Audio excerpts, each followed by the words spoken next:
Jadi di report yang terbaru yang tadi saya misleading ya, di report yang terbaru yang dikeluarkan oleh WHO dan UNICEF itu jelas-jelas juga menyebutkan bahwa banyak sekali industri susu formula dan makanan pengganti ASI lainnya itu memberikan klaim-klaim yang menyesatkan, yang tidak terbukti, dibilang bahwa produk ini mengandung DHA, AA, ARA. Apa sih itu DHA, AA, ARA? Yang tahu cuma dokter Tan. Tapi kalau saya ini ibu rumah tangga lulusan S1, saya lebih milih produk yang ada klaim-klaimnya gitu. Kenapa?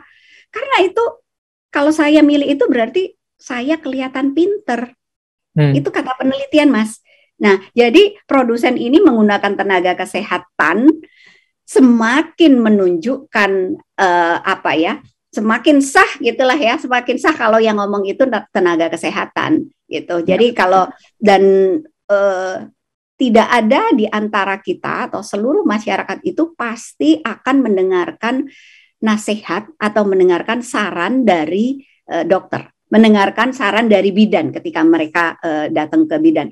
Lebih baik mendengarkan saran dokter, bidan, perawat daripada mendengarkan saran saya yang tidak memiliki latar belakang klinis gitu. Tapi saya kira saat ini sudah banyak harusnya banyak juga atau ada masyarakat yang lebih kritis.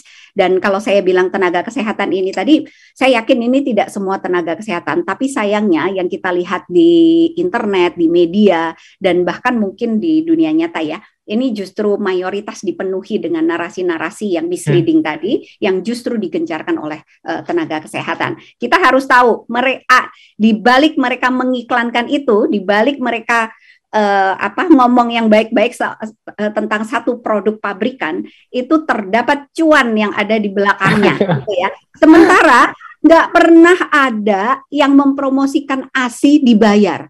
Saya nyusuin anak saya sampai 3,5 tahun, saya nggak pernah mempromosikan ASI dan dibayar. Yang bayar yang di atas, yang bayar itu saya sendiri, dibayar dengan anak saya sehat, nggak gampang sakit dan kuat dan percaya diri, performa di sekolah itu sangat bagus, sangat cocok sekali dengan hasil penelitian-penelitian yang ada di belantara dimanapun.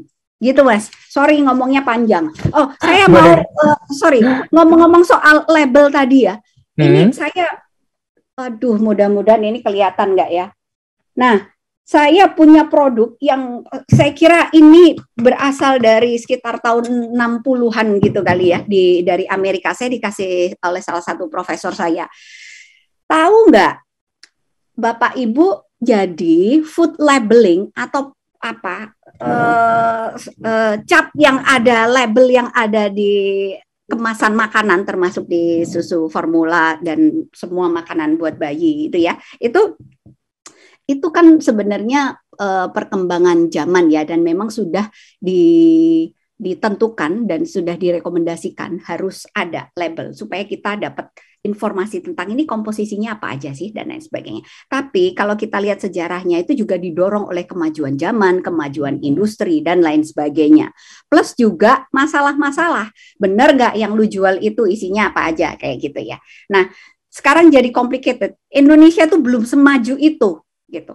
Nggak harus kita ngitung jeruk itu isinya apa aja ya, jeruk, nggak perlu bingung-bingung. Kalaupun ada label juga kita nggak tahu bacanya apa tuh label, fungsinya apa, bacanya apa dan lain sebagainya. Makanya Kodek sebenarnya juga sudah memberikan guideline gitu ya. Nah, yang ingin saya sampaikan adalah sebaiknya memang tidak terlalu latah untuk selalu melihat komposisi gizi yang ada di label itu, karena kembali lagi sekarang label itu cara pembuatan produk makanan ya, itu caranya itu bukan didatengin dulu oleh BP POM. BP POM itu nggak datang ke pabrik, nggak menguji dan lain sebagainya, dan nggak ngelihat, nggak ngetes labelnya ini benar nggak ada vitamin A, B, C, D, E, F, G sampai ditemukan satu kasus.